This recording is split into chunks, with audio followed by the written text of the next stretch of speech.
And then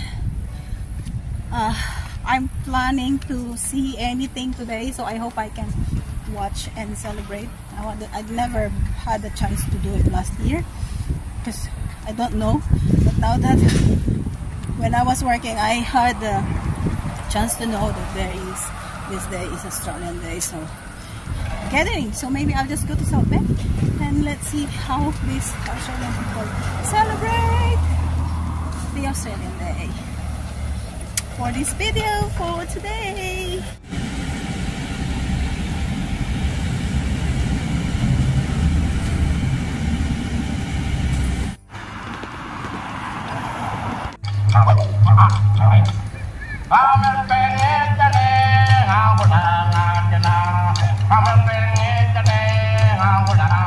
Those are the Aboriginal girls.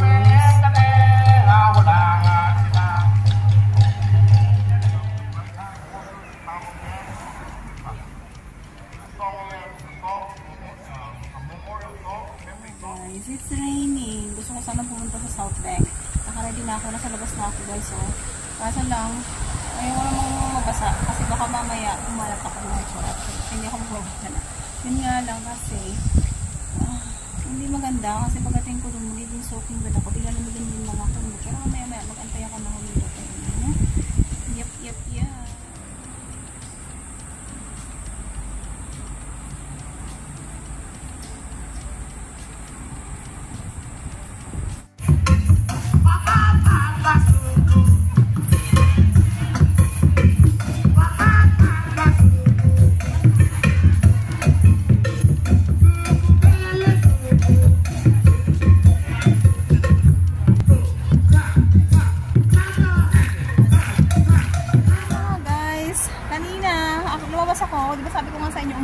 So medyo nandun ako, nagsilong-silong muna ako kasi baka mamaya ako ay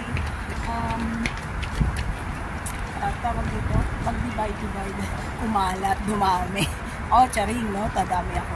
Anyway, yun nga, lumabas ako, gusto kong malaman kung paano yung mga Australian nagse-celebrate ng Australian Day. Kasi never last year, nung nandito ako, hindi ko naman naisip na ganito yung na ganitong araw ng January 26 is an Australian Day. So, hindi ko alam yun. So, ngayon ko lang nalaman. So, ang ginawa ko, okay, try ko. Gusto kong malaman kung paano sila nagse-celebrate. So, yun. Lumabas ako after ng work ko, pag-uwi ko, sabi ko sa may ulong bago, nakita ko dami yung mga tao. Yun. So, hala ko naman, meron nagsabi sa akin na may rally din daw. Tapos, meron daw, what do you call this?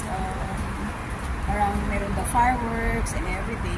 So sabi ko, why not? Uwi muna ako. Tapos nag-try ako na nagpalit. Siyempre nag-shower, naligo. Tapos sabi ko magbabike ako. So nung nagbike ako guys, medyo umuulan. Yung kanina nga, nakita nyo sa video na to, yung umuulan nga.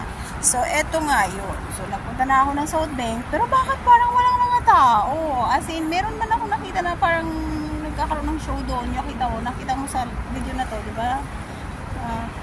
Na parang ganun lang. At it's not, hindi pa siya parang mga Aboriginal, kundi parang mga African sila na nag-show. So, hindi ko alam kung meron ba silang show o wala, or hindi dito sa lugar na to. Probably hindi. So, ngayon, dahil sa ganito nga, parang wala naman, hindi ako sure kung dito. So, bisikleta na lang ako. Tapos, dumaan ako dito sa ilalim na yan. At ang ginawa ko na naman, syempre, nag-exercise ako. Kasi meron dyang lugar na kung saan pwede ka mag-exercise. Diyan, behind that one. Yun. So, nag-exercise na lang ako mga guys. So, yun. Nakapag-exercise. Tumulo na naman yung mga pawis ko, which is good.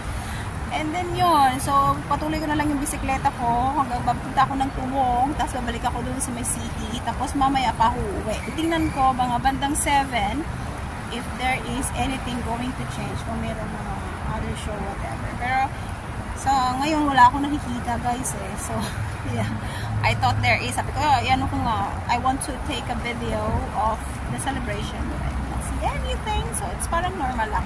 So probably in other places mayroon, pero dito wala. Sabi nung isa na nakausap ko, parang may rally or whatever. Wala naman akong nakita. And everybody was just quiet. That's it. Pero doon sa facility namin, syempre, meron silang party, nagpakain sila ng cakes, tapos meron silang mga flag, yung mga ganyan. So, dito, wala siya. Wala akong masyadong kita. Mayroon akong few na tao na nakita na may suot ng damit, na may Australian na design, whatever. Pero minimal. Baka hindi dito guys yung pinakamalaking celebration. Could be in different part of Australia. So, yun.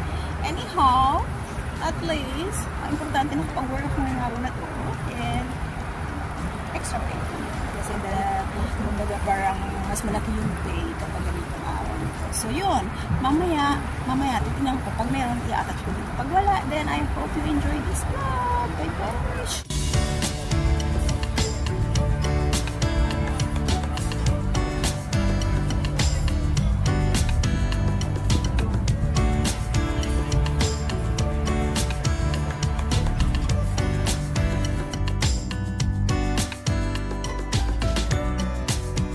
Guys, medyo dumadami yung mga tao ngayon, pero parang nagpipiknik na lang sila. So, wala din ako nakikita ng mga kagaya ng iba na may mga flag na dalaw. Kasi parang yung iba parang hindi yata nag-celebrate, hindi pa lang sila. So, yun. So, hanggang dito na lang mga guys. And I hope to see you again on my next vlog. Bye-bye!